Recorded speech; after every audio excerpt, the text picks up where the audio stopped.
yang kita kata dikenakan di negara-negara maju. Baik, tujuan cukai ini sebenarnya adalah untuk mengawal eksploitasi pengguna.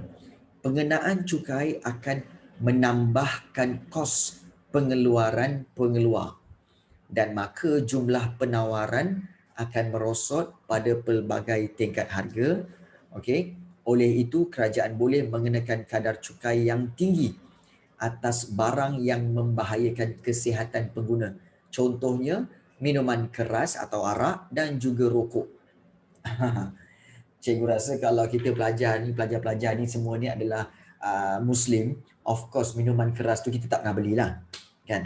Tapi rokok ni, mungkin kamu dah biasa kot, orang kiri kanan kamu rokok, mungkin mak ayah kamu rokok, abang kamu semua kan. Kita nak tengok perasan tak dulu rokok sebenarnya di bawah RM10. Sekarang ni kalau kamu pergi ke 7-Eleven, kamu tengok dekat bahagian belakang cashier tu kan, ada jualan rokok kan. Kamu tengok tak harga rokok berapa? Jauza Amira, kamu tengok tak harga rokok tu berapa kat situ? Dan juga mungkin Izamir, Amira, Afiq, 20 lebih tu. 20 lebih. Serius 20 lebih? Ya ke? Tak perasan. Tak perasan. Ya ke Zamir tak perasan? Bukan beli rokok juga ke? Bukan Tak. Okey. Ya ke Afiq? Ya ke ni? Dia budak-budak form 5 ni kadang-kadang bila dia cakap dia tak merokok, ya ke ni? Okey. Okey, baik. Dia jadi macam, ya ke? Tapi mungkin budak-budak form 5 ni, budak-budak form 5 ni vape je kot. Ya, vape je vape dengan rokok sama ke? Fungsi sama, alat berbeza. Okey. Baik, kalau kamu lihat, kalau kamu perhatikan betul-betul nanti kalau kamu keluar nanti kamu tengok rokok yang ada kat situ, harga dia biasanya paling murah RM11.50. Kalau rokok yang jenama seperti Dunhill, Marlboro, itu semua adalah RM17.50 sekotak. RM17.50 dan orang cakap, rokok ni mahal lah. Buatan dia mahal ke? Tak. Kamu tahu tak sebenarnya even rokok yang berjenama tu seperti Dunhill ke Marlboro kan, sebenarnya dia punya kos cuma RM5. Dia sebenarnya RM5 harga dia. RM5. Tetapi yang balance tu sampai RM12.50 tu itu cukai kerajaan. Kerajaan kenakan cukai. Ya. Kamu tahu sebab apa?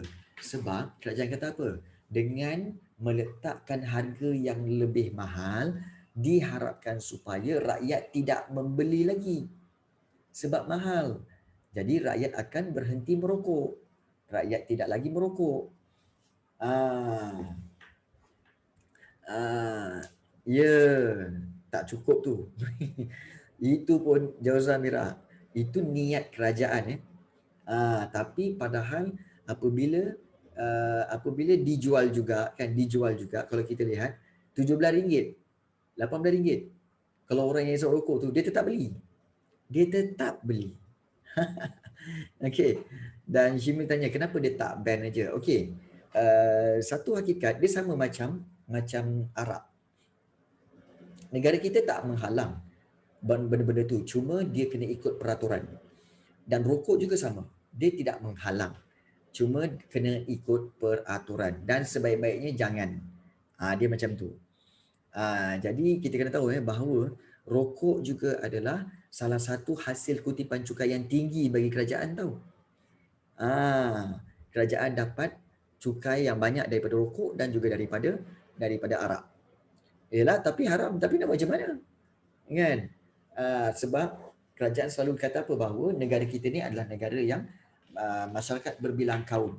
So ada yang bukan Islam yang nak isap rokok, ada yang bukan Islam yang nak minum arak apa semua. Kita tak boleh menghalang. Nampak tak? Yes, Jauza Amira, silakan kalau ada soalan. Memang kita tak boleh nak haramkan arak dan juga tak boleh nak haramkan penjualan kita tak boleh nak haramkan penjualan arak dan rokok. Tapi kalau untuk rokok, fatwa telah mengesahkan. Fatwa dah keluarkan arahan. Kemudian kerajaan kata memang fatwa agama pun dah tahu bahawa arak tu memang adalah haram. Ya, Jauh Zamirah. Okey, betul. Duit dari arak dan rokok tu, cukai arak dan cukai rokok tu, ya betul. Boleh ke kerajaan guna? Kena keluar. Boleh ke kerajaan guna? Boleh. Boleh. Boleh. Boleh. Tak ada masalah. Dengan syarat. Dengan syarat duit-duit daripada sumber-sumber begini kebiasaannya menurut Islam lah. Menurut Islam, duit-duit ini sebenarnya boleh digunakan. Cukai-cukai ini boleh digunakan untuk prasarana seperti pembinaan jalan raya, lebuh raya, kemudian juga lampu elektrik, jalan raya kan, tiang-tiang elektrik. Itu boleh. Duit-duit itu digunakan untuk pembinaan benda-benda macam tu. Ya, memang duit tu haram. Kan? Betul. Dia kena asingkan. Dan yang diasingkan itulah yang akan digunakan untuk benda-benda yang prasarana ni. Kalau untuk bayar gaji kaki tangan awam, dia akan ambil daripada cukai-cukai daripada yang lain. Kutipan cukai daripada syarikat, kutipan cukai daripada individu. Itu yang dibuat untuk pembayaran gaji kaki tangan awam. Dia tak campur Dia tak campur. Nampak? So untuk pembinaan jalan raya dia ambil duit daripada sumber-sumber yang syubhah ni lah. Yang syubhah ni. Yes. Okay. Yes. Okay, so itulah tujuan dia. Supaya apa? Supaya kerajaan kenakan cukai itu apa? Supaya dapat mengurangkan bahaya kepada rakyat dan kepada pengguna. Niat yang baik tapi kesan dia berbeza. Betul, tapi tak cukup lah. Nak buat macam mana? Sentiasa tak cukup, nak buat macam mana? Kan? Sebab itu sekarang ni, sekarang ni kamu perasan sekarang ramai yang bertukar kepada vape. Ramai yang bertukar kepada vape. So vape ke pot ke kan, ramai yang bertukar kepada begitu. Dan tak lama lagi kerajaan juga akan cuba untuk mengenakan cukai dan peraturan kepada vape dan juga pot ini. Untuk mengawal penjualan dan penggunaan penghisap vape ni lah, nak kurangkan dengan cara kenakan cukai juga. Baik, itulah plan-plan kerajaan sebenarnya. So itu sebenarnya untuk mengawal eksploitasi pengguna. Kemudian nak mengawal kesan externality negatif, iaitu kerajaan boleh kenakan cukai atas pengeluaran barang atau perkhidmatan yang membawa kepada pencemaran alam sekitar. So, pengenaan cukai ini akan meningkatkan kos bagi firma dan menyebabkan mereka lebih prihatin terhadap alam sekitar.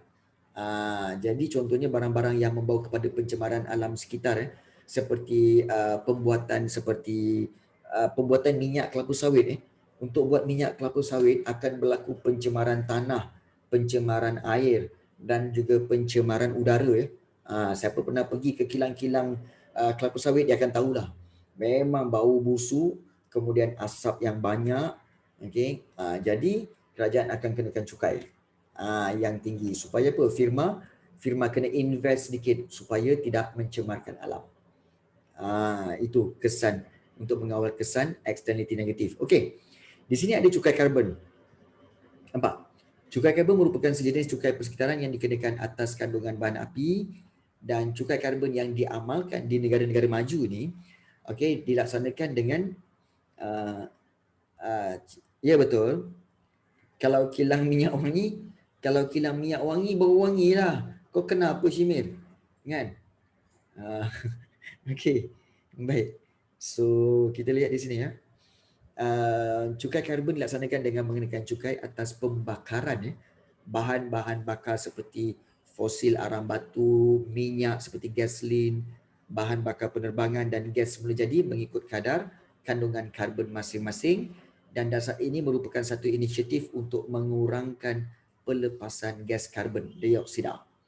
terutama dalam pengeluaran kilang dan penggunaan kenderaan bermotor ini. So itu cukai karbon yang dilaksanakan di negara-negara barat. Negara kita tak ada. Ya, negara barat ada. Okey. Baik. So itu cukai, berkaitan dengan cukai. Dan macam cikgu pernah tanya kan, macam kamu bayar cukai tak? Kamu bayar cukai kan? Kamu bayar tak cukai? Ya. Baik. Ya, betul, bayar. Sebab kamu bayar secara tak langsung. Kamu bayar secara tak langsung. Kamu bukan bayar secara langsung ya. Kamu bayar secara tak langsung. Iaitu bayar melalui apabila kamu buat pembelian. Bila buat pembelian baru kamu bayar cukai. Okey, iaitu seperti makanan makanan segera yang kamu bayar tu semua kan. Itulah dia. Baik. Kita lihat di sini, okey. Contoh kita lihat di sini, petikan ini ya. Okey. Kita lihat di sini. Baca dua petikan di bawah dan jawab soalan berikut. Okey. Pemilik kayu. Okey, ini berita ya, Jasin 5 September. Pemilik kilang kayu di kawasan perindustrian Semujuk akan berdepan dengan tindakan tegas sekiranya masih gagal mematuhi syarat-syarat pembuangan sisa ke sungai. Dan Pengerusi Jawatankuasa Perumahan, Kerajaan Tempatan, Kesejahteraan Bandar dan Alam Sekitar Negeri berkata syarikat itu diberi notis 14 hari dan jika mereka masih ingkar arahan, pihaknya tidak akan teragak-agak untuk mengambil tindakan memberhentikan operasi kilang itu. Dan kegagalan pihak kilang berkenaan menguruskan sisa buangan telah menyebabkan pencemaran sejak beberapa minggu lalu dan menimbulkan keadaan kurang selesa kepada penduduk. Ini yang dikatakan sebagai apa? Sebagai externality negatif. Kesan-kesan negatif terhadap pihak-pihak lain. So, kalau kita lihat sini, apakah unit kerajaan yang bertanggungjawab dalam isu alam sekitar? Iaitu apa? Apa unit? Iaitu jabatan apa? Siapa tahu? Unit kerajaan yang bertanggungjawab dalam isu alam sekitar iaitu apa? Jabatan, ingat lagi tak? Jabatan apa? Kalau yang bertanggungjawab dalam isu alam sekitar ini, ianya dipanggil sebagai apa? Apa perhutanan pula. Okey. Kalau alam sekitar ini sebenarnya apa tahu? Dia ada satu jabatan untuk kerajaan dipanggil apa tahu? Jabatan Alam Sekitar. Jabatan Alam Sekitar. Yes. Ya, memang ada. Ya, apa dah Jais. Okey. Okey. Jabatan Alam Sekitar ya. Unit kerajaan yang bertanggungjawab dalam isu alam sekitar ialah Jabatan Alam Sekitar. Dan apakah dasar-dasar kerajaan yang boleh dikuatkuasa dalam isu di atas? Baik, dasar kerajaan yang boleh dikuatkuasa iaitu pertama undang-undang. Dasar kerajaan ni maksudnya apa tahu? Bagaimana langkah-langkah kerajaan untuk mengawal isu ini? Pertama, undang-undang alam sekitar. Okey. Kemudian yang kedua berkaitan dengan pengenaan subsidi, pemberian subsidi dan pengenaan cukai. Untuk ini ketiga-tiga ini boleh dikuatkuasakan dalam isu ini. Tiga tu ya. Okey, iaitu peraturan dan undang-undang, kemudian subsidi dan juga cukai. Itu dasar kerajaan. So sekiranya, soalan C, sekiranya pengilang kayu masih gagal mematuhi syarat yang diberi, jelaskan kesannya terhadap masyarakat. Maknanya kamu kena fahami apakah kesannya kalau kilang tu masih meneruskan lagi dia punya operasi dan apakah kesannya terhadap masyarakat. Yes, kita tahu kalau kilang kayu dia akan apa? Dia kata pembuangan sisa ke sungai. Maksudnya apa? Pertama, pencemaran bau. Yang kedua, pencemaran air. Pencemaran bau dan pencemaran air. Dan ini menyebabkan apa? Masyarakat kurang selesa tu kan. So masyarakat kurang selesa tu akan menyebabkan apa? Akan menyebabkan timbulnya penyakit. Membawa kepada penyakit. Dan juga kalau yang paling teruk akan membawa kematian kepada masyarakat atau penduduk. So inilah kalau katakan pengilang kayu tu masih gagal mematuhi syaratnya, inilah 4 kesannya. 4 kesannya ya. Dia minta kesan dia bukan minta aduan, dia minta kesan. Kesan terhadap masyarakat. So very specific. Kesan terhadap masyarakat. Ingat tu ya. Okey, so itu berkaitan dengan uh, duit saman tak dikira cukai. Duit saman tak dikira cukai. Sebenarnya, okey. Sebenarnya nanti kita akan belajar kita akan belajar dalam bab yang keempat rasanya. Bab yang keempat kamu akan belajar apa tahu? Pendapatan kerajaan ataupun belanjawan kerajaan. Dalam belanjawan kerajaan kamu akan kerajaan sebenarnya kamu akan nampak apa tahu? Pendapatan kerajaan datang daripada 3 perkara. Cukai langsung, cukai tak langsung dan satu lagi hasil bukan cukai. So ada 3 ya. So, duit saman tu adalah termasuk dalam hasil bukan cukai. Duit saman tu hasil dalam hasil bukan cukai dan dia termasuk jugalah apa tahu? Saman, royalty, kemudian sewa bangunan, bangunan-bangunan kerajaan ada orang sewa, so dikutip kat situ. So dia ada 3 komponen. Cukai langsung, cukai tak langsung dan juga hasil bukan cukai. So apa yang kerajaan akan buat? Kebiasaannya kerajaan akan dah plan yang ini untuk apa, yang ini untuk apa dan yang ini untuk apa. Dah memang plan dah. Semuanya untuk apa? Untuk pembangunan negara. Semua untuk pembangunan negara. Termasuk duit saman. Tak kira lah saman trafik ke, saman JPJ ke. Okey, semua sama. Itu masuk dalam hasil bukan cukai bagi kerajaan. Yes. Betul Afiq. Betul. Alat dasar kerajaan. Alat dasar kerajaan ke? Bukan. Dia selepas itu rasanya. Iaitu tentang belanjawan. Ada. Kalau tak salah cikgu. Alat dasar kerajaan lain. Alat dasar kerajaan ke? Alat dasar kerajaan bukan ke yang tak apa, nanti kita akan lihat baliklah topik tu okay. Baik. Matlamat kerajaan seterusnya. 1.1.4 iaitu apa?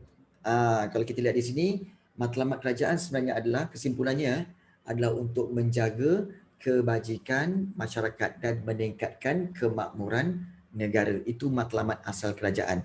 Dan untuk mencapai matlamat ini, kerajaan akan mainkan 3 fungsi atau 3 peranan dia, iaitu kerajaan akan menjalankan peranan dia sebagai pengeluar dan majikan, dan dia akan mencapai objektif makroekonomi negara dan juga mengawal selia pengeluar dan externality negatif.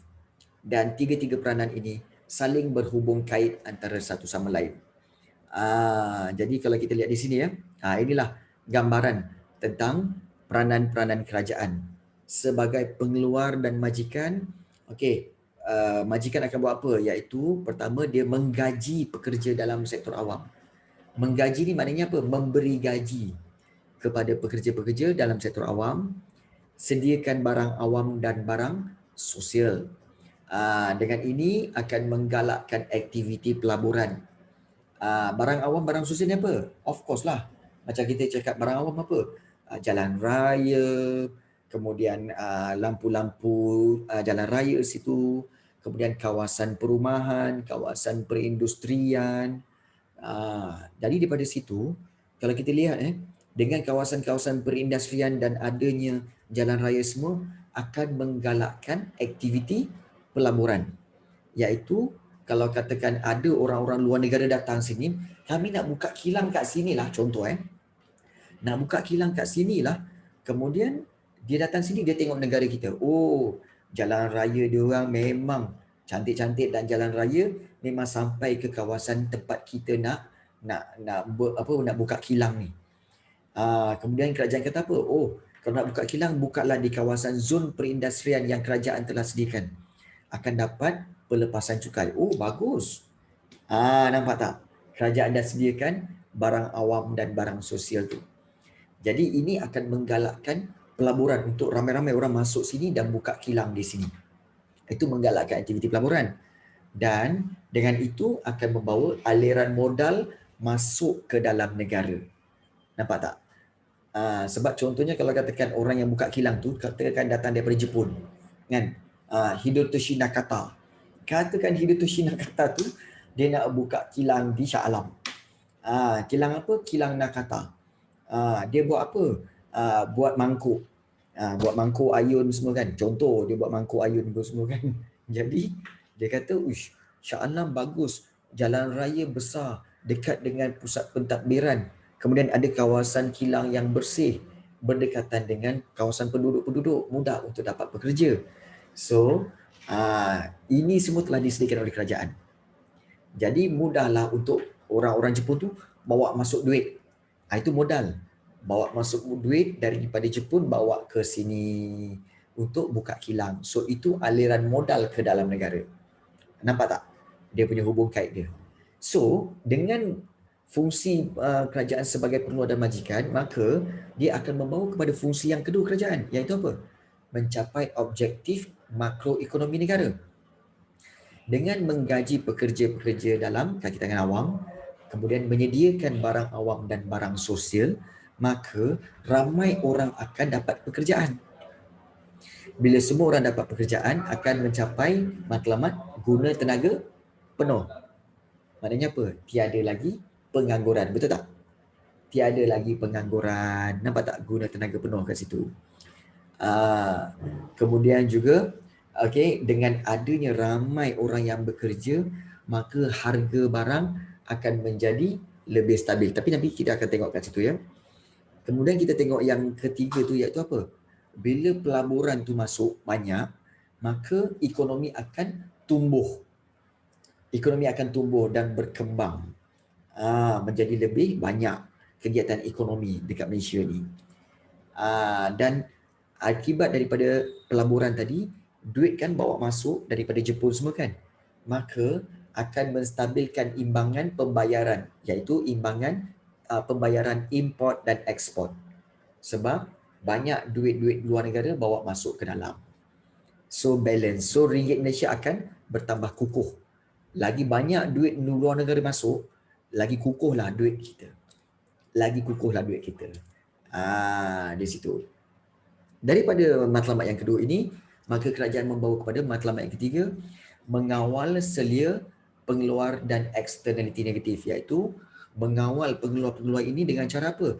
Kenakan undang-undang dan berikan subsidi dan kenakan cukai. Betul? Jadi bila kenakan undang-undang, subsidi dan cukai itu, maka harga barang-barang itu di pasaran akan menjadi stabil dan tetap. Jadi itu bila dapat kawal harga, maka harga akan stabil. Tidak berlaku inflasi, tidak berlaku deflasi. So nampak tak secara kesimpulannya, kerajaan sebenarnya dia mengawal kegiatan ekonomi melalui tiga ini. Dengan tiga matlamat ini. Tiga fungsi ini. Fungsinya sebagai pengeluar dan majikan, mencapai objektif makroekonomi negara dan mengawal selia pengeluar dan eksternaliti negatif. Okey. So, ada soalan nak tanya tak? Ada soalan apa-apa nak tanya? Dan kalau ya, silakan Syamir.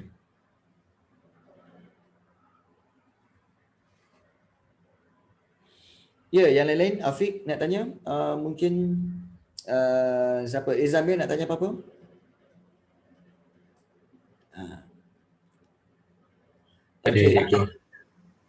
Okey. Syamir Eliasa, gaji tukang angkat sampah selalunya berapa? Oh, okey.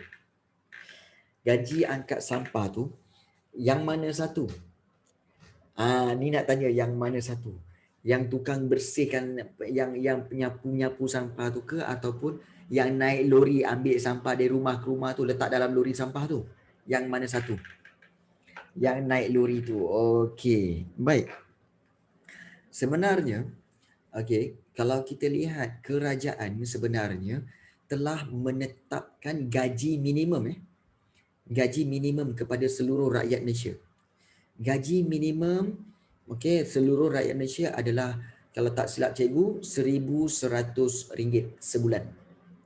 Bermakna jawatan yang paling rendah pun iaitu yang tukang kat sampah lori tu pun, dia punya minimum dia adalah RM1,100 sebulan. Nampak? Gaji tukang kat sampah tu RM1,100. Tetapi sebenarnya yang lori-lori tu bukan kaki tangan awam. Itu bukan kaki tangan awam. Itu bukan pekerja kerajaan. Bukan. Betul tu bukan? Bukan.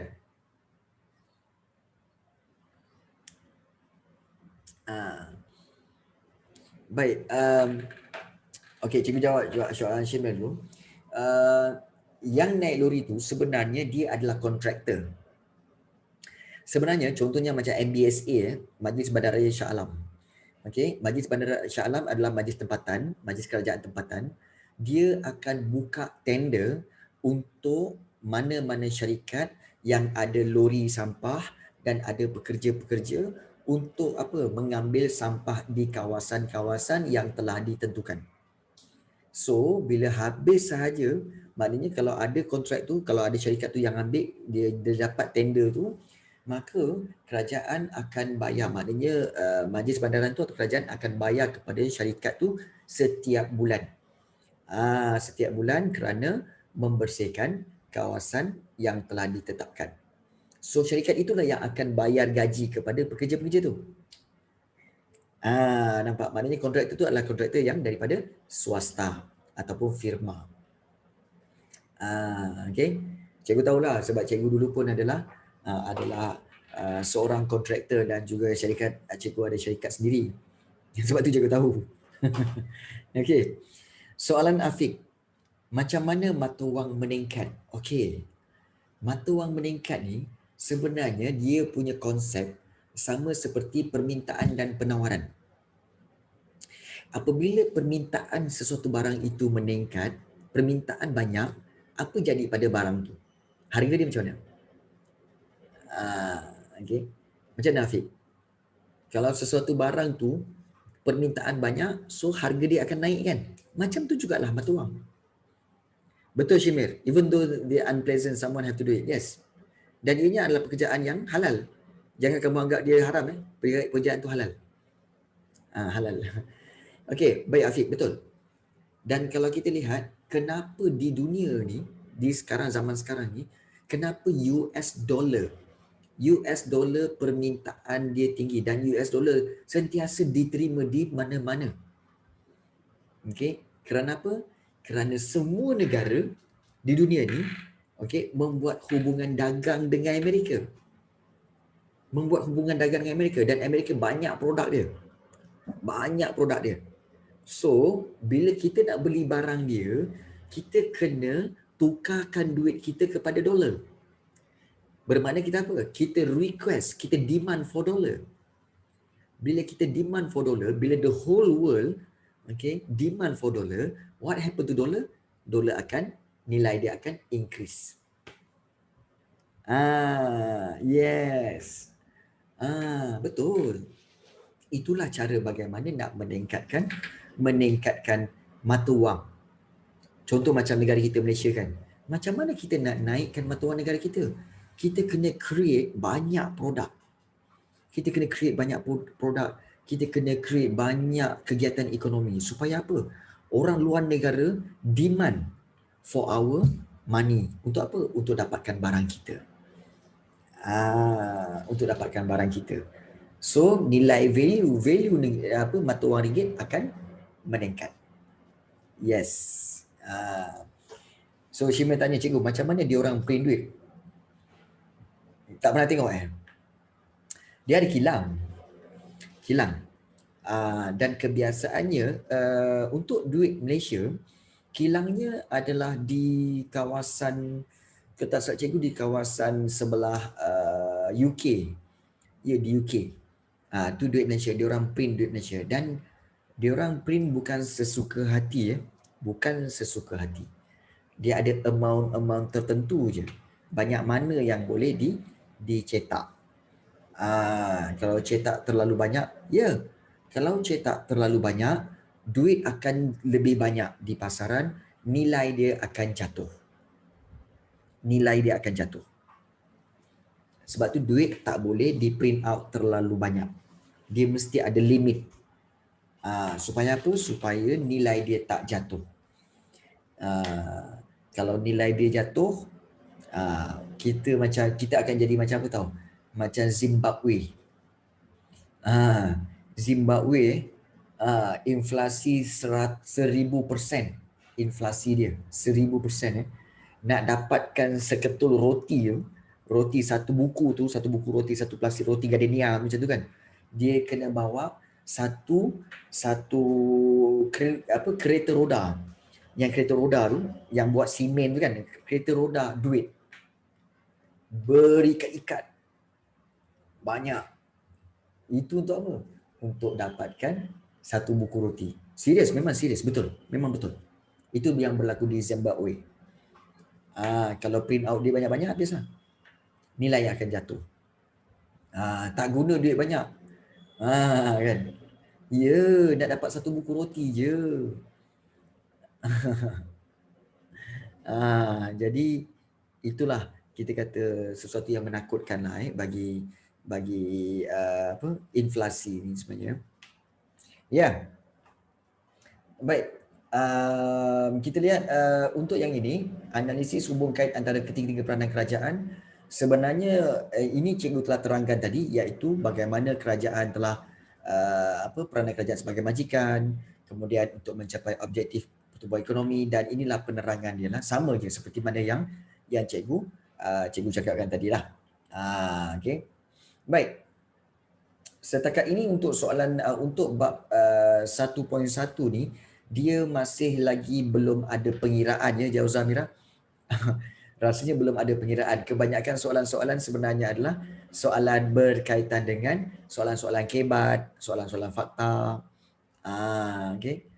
Soalan-soalan kebat dan soalan fakta. Nanti okey, 1.2 penunjuk ekonomi barulah kita lihat ada pengiraan-pengiraan. Baik. Kalau di PDP dah masuk dah 1.2 penunjuk ekonomi. Dah masuk ke belum? Penunjuk ekonomi. Dah dah habis. Macam mana, boleh faham? Okey topik ni pun best juga sebenarnya. Cuma banyak pengiraan sikitlah. Penunjuk ekonomi. Kamu tahu tak sebenarnya apa itu penunjuk ekonomi? Apa tu penunjuk ekonomi? Kita kata bila kita nak faham, dia sebenarnya ni macam ni tau. Tak kiralah subjek ekonomi ke, subjek sejarah ke kan. Kalau kamu nak faham sesuatu perkara tu, kamu boleh explain dengan cara yang paling mudah untuk difahami. Kalau kamu boleh explain balik dengan cara yang simple words, means kamu faham. And you know what is penunjuk ekonomi? Afiq? Jauza Mira? Izamir?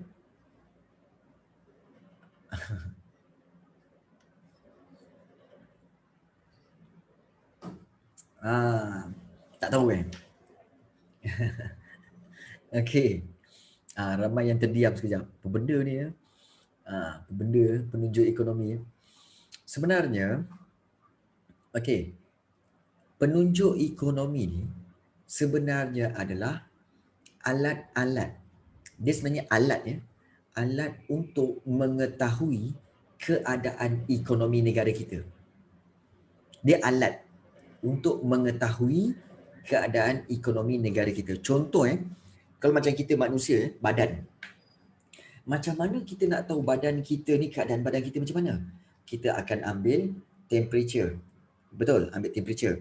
So kita gunakan termometer. Termometer tu alat. Okey. Dan kita akan ambil suhu. Sekarang ni tak payah termometer kan. Sekarang tembak je. Tembak kita tahu. Okey, 36.2. 36.3. Okey, bagus. Okey. Kemudian kita tengok juga keadaan fizikal kita. Yalah, tembak pakai penembak suhu tu lah, pandai. Dia tembak tu. Okey. Tembak tu. Ya. Tak boleh lupa semalam lah. Sebab cikgu ni sebenarnya suka menyakat orang tau. Suka menyakat orang. Terutama sekali orang yang tak kenal lah. Cikgu pergi kedai semalam. Kedai di Central ICT. Kemudian ada kedai baju tu. So cikgu nak masuk. So ada budak tu tunggu, dia pakai, ada budak perempuan lah, dia pakai alat penembak suhu tu kan. Lepas tu cikgu pun scan lah kat situ kan. Scan. Kemudian dia pun dia tanya dulu, abang nak cari apa? Nak cari inilah seluar sikit. Oh, seluar belah sana ya. Okey okey okey. Kemudian dia pun tembak. Dia pun tembak kan. Oh, 36.5. Lepas tu cikgu pun kata apa? 36.5 jap. Saya nak beli apa tadi? Abang kata nak beli seluar kan? Seluar. Itulah. Bila kena tembak lupa. Kan? Selalu macam tu. Bila kena tembak je lupa. Hilang ingatan kejap. Siapa nama? Dan. Siapa nama? Lepas tu budak pun malu. Saya Aini. Oh, Aini. Itulah. Lupa kan. Cuba tembak lagi. Bagi hilang nama tu. Budak tu pun, okey bang. Dia pun tembak. Okey, dah tak ingat dah. Okey. Abang cek seluar Jadi dia, uh, cikgu suka mengacau macam tu. Cikgu suka menyakat lah, dia menyakat kan.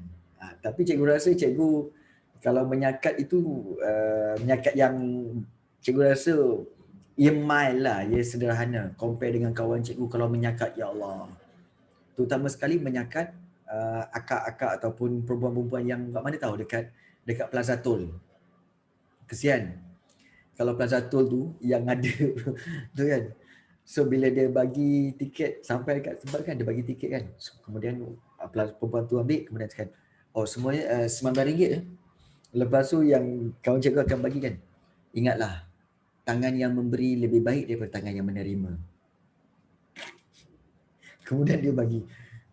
Terus berubah muka dia. Jadi apa kawan cikgu cakap apa, kau ni zalim betul lah, dia buat kerja lah, dia bukannya minta sedekah. Tak, aku cakap je kan, tangan yang beri lebih baik daripada tangan yang menerima kan. Yeah. Berhenti pada esok hari. Jadi itulah antara pengalaman-pengalaman yang berkaitan dengan ni ya. Okey. So itu penunjuk ekonomi. Maksudnya apa? Maksudnya alat-alat untuk mengetahui keadaan ekonomi semasa. Keadaan ekonomi negara kita. Antara alatnya iaitu indeks harga pengguna. Kita nak tahu inflasi ke tak inflasi. Itu indeks harga pengguna tu alat dia. Kemudian kita nak tahu tentang jenis-jenis inflasi. Kemudian satu lagi alat iaitu apa? Pengangguran. Nak tahu keadaan ekonomi negara baik ke tak baik, kita nak tengok berapa ramai yang tak bekerja. So pengangguran, kadar pengangguran adalah alat nak mengetahui ekonomi kita okey ke tidak. Tu.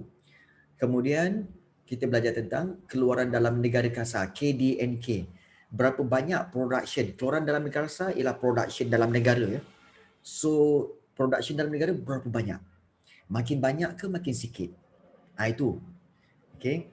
Dan satu lagi, okey, kita lihat pertumbuhan ekonomi. Adakah ekonomi ini bertumbuh dengan positif atau negatif?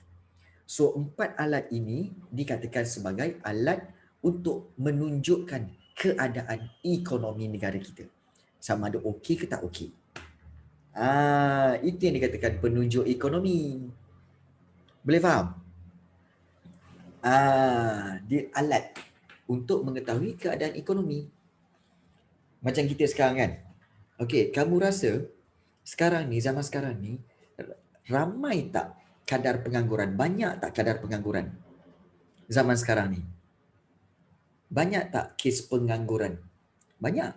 Ya. Yeah. Kan? Memang banyak.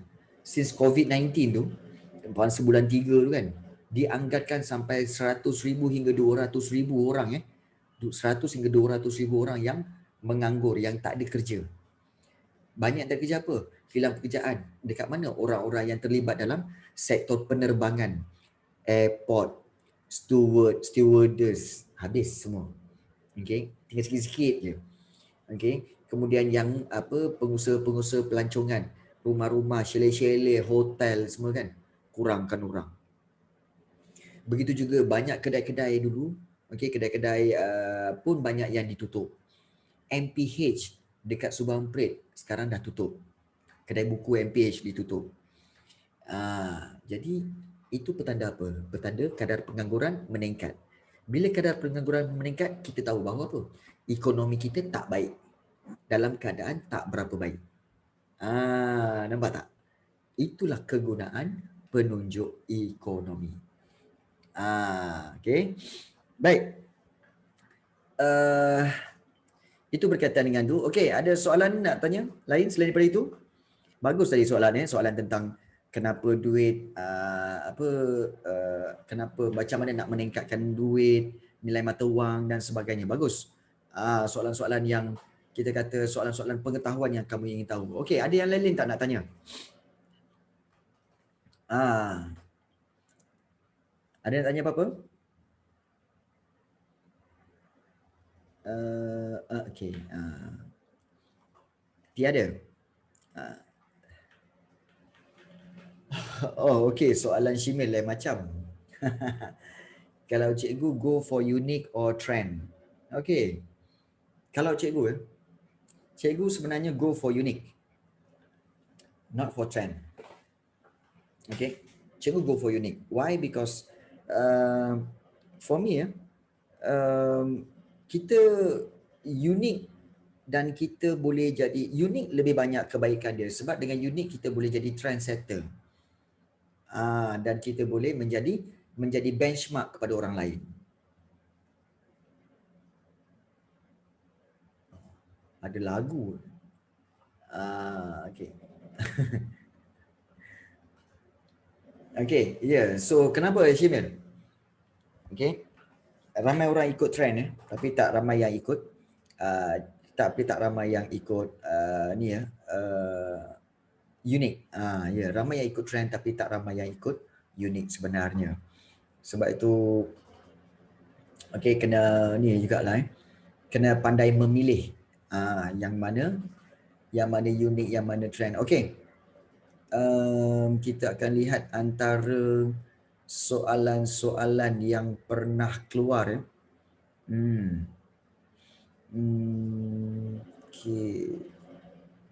Okey. Cikgu nak tunjukkan kamu salah satu contoh kertas 2. Okey. Well, pelik itu berani. Contohnya macam cikgu sendiri. Cikgu daripada keluarga yang memang kita orang suka buat create yang unik. For example, macam cikgu sendiri mengajar sejarah apa semua, memang create something yang unik. My little brother menjual teh ais apa? Teh ais viral teh ais Avengers. Dia jual kat tepi jalan teh ais tu tapi dia pakai satu suit Spiderman. Dia buat satu suit Spiderman, dia jual. Semua orang berhenti. So unik dia memerlukan keberanian. Unik memerlukan keberanian. Tetapi hasilnya lumayan lah sebenarnya. Hasilnya bagus. Okay. Baik. Cikgu nak bawa kamu kepada salah satu contoh kita kata sebagai kertas 2 ekonomi. Ini diambil daripada trial SPM. Okay, trial SPM daripada kertas cikgu daripada Johor. Okay, trial SPM 2019. Okay, kertas 2 ni. Kalau katakan soalan nombor 1 ini kita ambil ni, okay, ini adalah daripada bab 1 iaitu berkaitan dengan konsep kekurangan, pilihan dan kos lepas. So bagaimanakah keputusan tersebut diambil? Jadi soalan-soalan sebegini, okay, Jauza Amira semua boleh jawab tak agak-agaknya? Boleh jawab tak? Soalan merujuk konsep kekurangan, pilihan dan kos lepas. Boleh jawab? Boleh Okey, Izamir boleh? Begitu juga dengan Amira, boleh kod? Okey. Kod ada kod tu.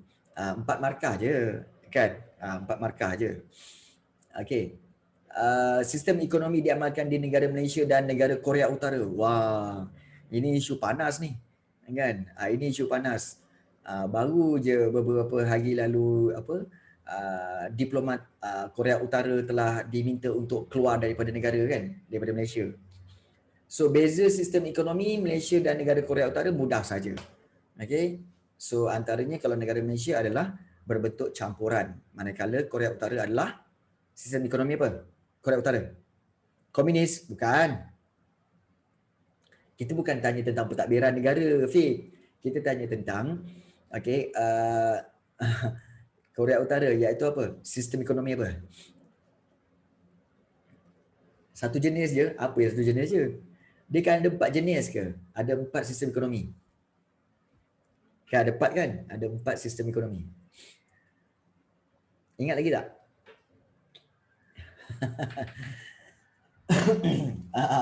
Lupa lah tu. Afiq pun lupa. Amira, ingat tak Amira?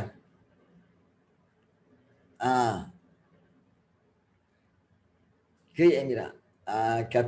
Yo lah kau kapitalis Afiq. Kau ni. Kan?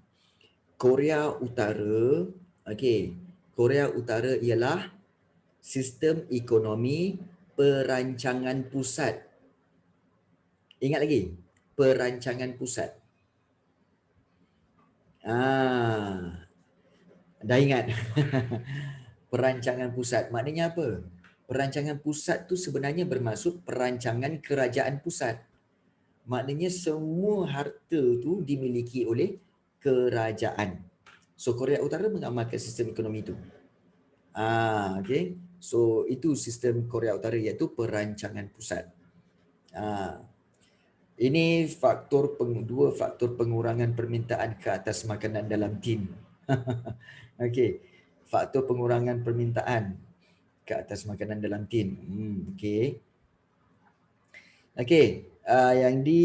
Menunjukkan perubahan penawaran ke atas keluk keseimbangan pasaran kereta tempatan. Okey. Perubahan penawaran. Okey. Baik. Kamu biasa tengok, faham tak kalau diberikan keluk macam ni, kamu faham tak apa yang sebenarnya cerita dia? Faham tak sebenarnya cerita apa kat keluk ni?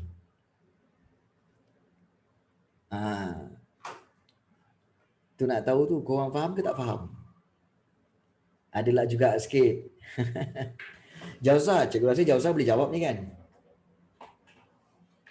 Jauza Mira boleh jawab tak? Berkaitan. Boleh kan? Okey, baik. Bagus. Bagus Sebenarnya kalau secara umumnya kalau kita nampak DO dengan SO ni itu adalah demand dan supply yang asal pada harga PO, ya. Tapi apabila SO tu iaitu supply tu dia bergerak ke kanan, maknanya dia menghasilkan satu garis baru iaitu S1, maknanya supply yang baru, okey. Tapi permintaan tetap tidak berubah. So apa yang berlaku bila supply bertambah, okey, bermakna harga akan jatuh. Okey, harga dia akan bergerak daripada P0 ke P1. Dan kalau kita fikir balik, kenapa penawaran ini, maknanya bilangan yang dikeluarkan oleh bilangan produk yang dikeluarkan oleh firma itu bertambah? Mungkin kerana kemajuan teknologi yang di bawah ni. Okey. Bila teknologi makin maju, maka lagi mudah untuk keluarkan kereta. Menyebabkan pembuatan kereta semakin banyak. Okey. Jadi kesan dia apa? Kita boleh cerita kat situ je. Kesan dia apa? Harga kereta akan turun. Kuantiti akan bertambah. Okey, kuantiti penawaran akan bertambah tetapi dia punya harga akan turun. Jadi bagaimana dengan permintaan? Permintaan akan apa? Bertambah ke berkurang? Permintaan akan bertambah. Permintaan kereta akan bertambah sebab harga kereta makin murah. Itulah dia sebenarnya. Okey. Baik. Ini bank semua dan ingat lagi ke ni semua ni?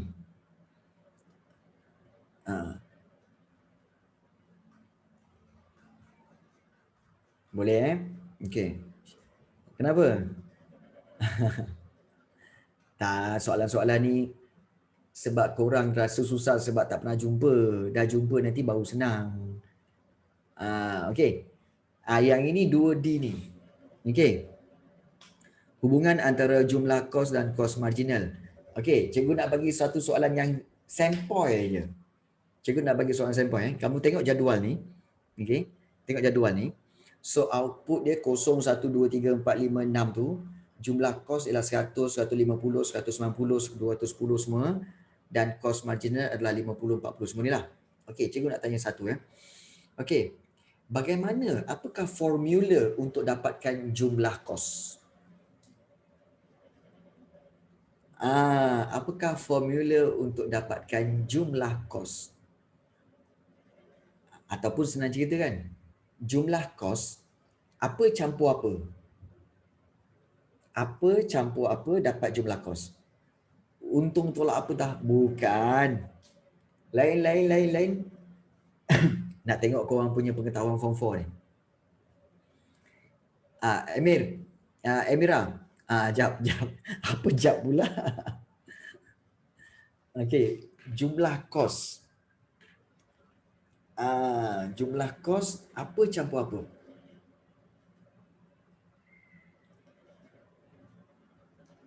Cepat. Nak tengok hebat tak hebat lah ni. Kos marginal. Kos marginal tu ialah kos yang bertambah apabila bertambah satu output. Satu output. Baik. Ya, betul Afiq. Bagus Afiq. Afiq, kamu rujuk buku ke mana ke? Bukan? Ini sendiri Afiq? Okey. Search Google lah. Aku dah agak dah. Mesti lupa punya. Baik. Kos ni, okey, kalau ramai yang tak ingat, kos ni sebenarnya lah belanja. Iaitu belanja apa? Belanja tentang pengeluaran. Belanja pengeluaran ada dua. Belanja yang kamu kena buat tiap-tiap bulan, itu dipanggil belanja tetap. Ataupun belanja berubah. Okey, belanja berubah ni adalah belanja yang dia bergantung kepada bilangan. Kalau banyak, banyaklah. Kalau sedikit barang tu, sikitlah belanjanya. Jadi kos tu ialah belanja. Senang, boleh faham? Kos tu ialah belanja. Jadi kalau kamu cakap kos tetap campur kos berubah, betul lah. Kos tetap campur kos berubah. Kos purata apabila jumlah kos tadi dibahagikan dengan output. Jumlah kos dibahagi dengan output. Okey. Baik.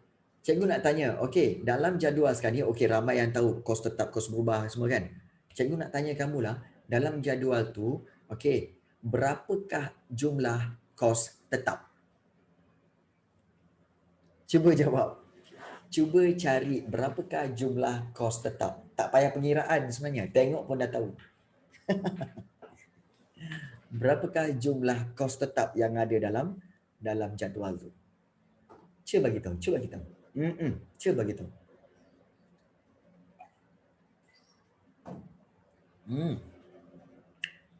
Kenapa 100, Afiq?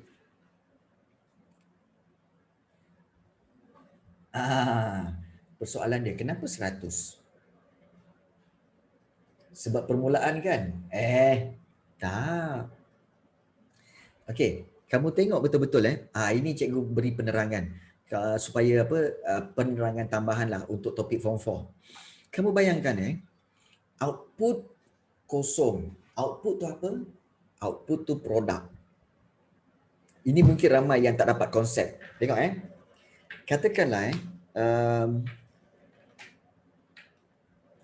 katakanlah ini kilang. Okey, ini kilang nak buat produk.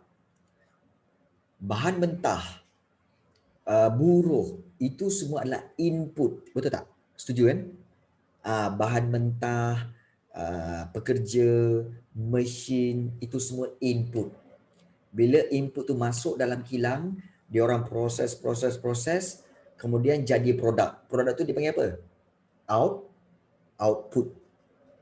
Itu je, ini konsep dia. Input, output. Yang tengah-tengah ni apa? Kilang. Kilang buat apa? Production ataupun pengeluaran. Di sini buat pengeluaran. So di sini dipanggil output. Bila produk tu dah keluar, dipanggil output ataupun produk. So, kamu tengok di situ, output dia kosong. Maksudnya apa? Maksudnya, kilang tu run ke tak run? Kilang tu ada proses? Tak ada kan? Tapi bila tak ada apa-apa produk, tak run, tapi kamu kena bayar kos juga.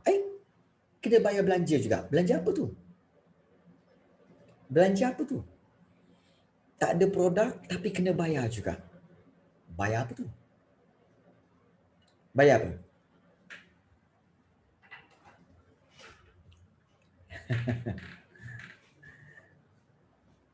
Bil elektrik, kalau produk tak keluar, okey, kalau produk tak keluar, dengar kalau produk tak keluar, tak ada production, mana ada pakai elektrik? Mana ada pakai elektrik? Sedekah tengkorak kau sedekah. Guys, sebenarnya begini. Senang je. Kan? Contohnya kalau kita tengok dalam 7 hari kilang tu memang sedia ada.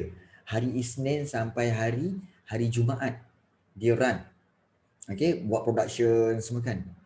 Sabtu Ahad tutup. Kilang Sabtu Ahad tutup. Betul tak? Tapi bila kilang Sabtu Ahad tutup, ada tak kos yang dia kena bayar? Ada. Kos apa? Dia kena bayar apa?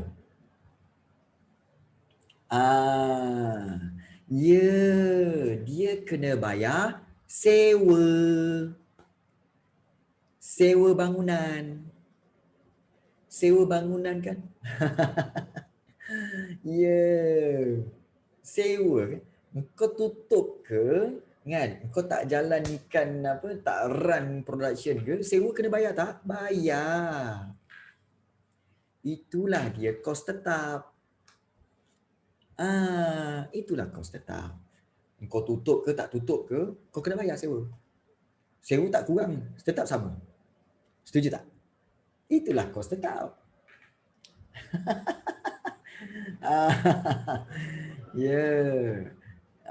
Sekarang baru tahu kan? So, kalau kita lihat di sini, tak ada produk, output kosong, output kosong, tapi kena bayar.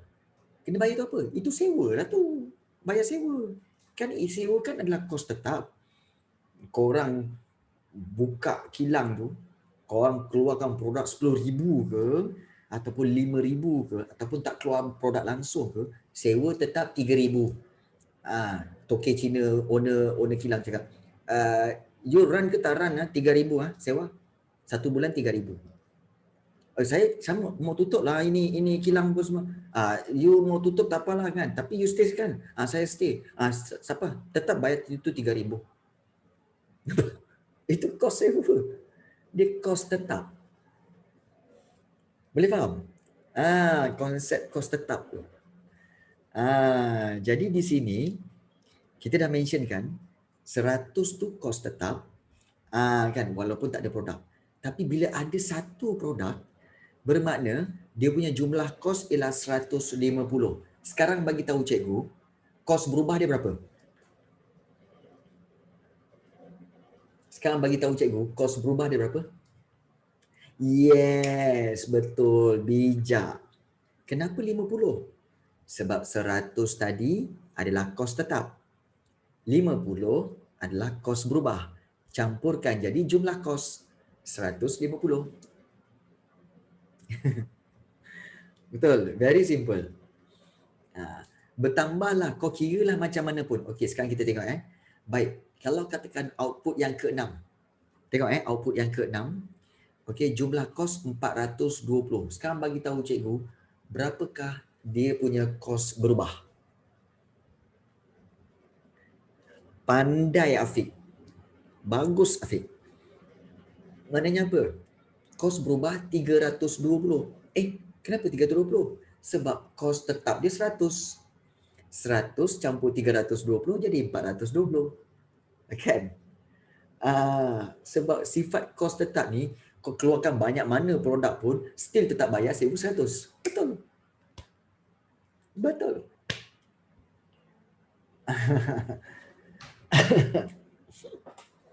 Nampak tak? Jauza sekarang dah faham dah? It's very simple. Kalau kau dah bayangkan macam tu, memang lah itu je ke? Itu je lah. Tu je lah. Jumlah kos ialah kos tetap campur kos berapa. Saya nak gelak jadi. Aduh. Baik. Nak menjawab last soalan lewat sikit aku 7 tapi tak apalah. Sikit lagi Shimir tanya, apa itu kos marginal cikgu? Kos marginal ialah apabila kos yang pertama ini, kos yang itu tolakkan dengan kos yang sebelumnya, bahagikan dengan output tadi, tolak dengan output seterusnya. So, kalau kita lihat di sini 150 tolak 100 berapa? 50 kan? 50. Kemudian output pula 1 tolak 0 jadi 1 kan? So 50 dibagi 1. 5 bagi 1. So berapa? 50 jugalah. Sebab tu jawapan dia 50. Kenapa yang atas tak ada? Sebab tak ada nombor sebelumnya. Tak ada jumlah kos sebelumnya. Perasan tak yang kedua pula kita tengok 190. Yang ini 40 kan? 190 tolak 150 memanglah dapat 40. Bagi pula dengan 2 tolak 1. 40 bagi 2 tolak 1. 40 bagi 1. So 40. Kemudian yang seterusnya, kos marginal 210 tolak 190. Berapa? 20. Nampak? 20 bagi 3 tolak 2. 20 jugalah. Kan? 240 tolak 210 dapat 30. Bagi dengan 4 tolak 3. So 30 juga. 310 tolak 240 dapat 70. Kemudian 420 tolak 310 dapat 110. Sebab dia tolak ke atas. Macam tu. Dan kos marginalnya untuk apa tahu? Untuk mengetahui bila kamu tambah seorang lagi, berapakah kos yang kamu kena tambah? Tambah satu lagi unit, satu lagi output, berapa kos yang kamu kena tambah? Tambah lagi satu unit, berapa kos yang kamu kena tambah? Nampak tak? Jadi kos maknanya pertambahan kos yang paling rendah bila? Pada output yang ketiga, iaitu cuma tambah jadi 20 ringgit je. Itu maksud kos marginal. Nak tahu kalau aku tambah satu lagi barang ni, berapa yang aku kena tambah duit? Tambah satu lagi barang ni, berapa aku kena tambah duit aku, kos aku? Nampak? Ini daripada sudut pengeluaran. Okey, jelas? Clear? Ada soalan? Clear tak clear ni? Senyap je ni. Clear Alright. Ini sekadar sedikit revision yang kita bincang-bincang lah. Kalau ada apa-apa soalan, jangan risau, boleh bertanya pada cikgu ya. Kalau ada apa-apa tentang ini. Okay. So, itu sahaja pada hari ini. Terima kasih banyak guys. Okay, untuk kelas ekonomi kita pada hari ini.